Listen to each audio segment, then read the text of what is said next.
தேவன் என்று பேர் வாங்கணும், நீயும் பேர் வாங்கணும்.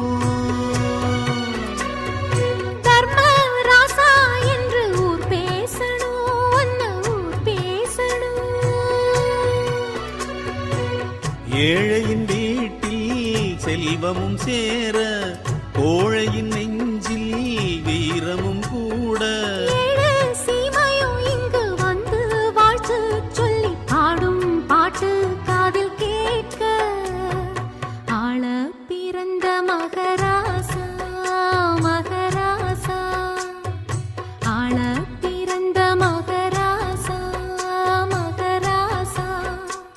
உன் தோளை நிமிர்த்தி வீரம் கொள்ளடா, நீ வாளை உயர்த்தி தீமை வெல்லடா.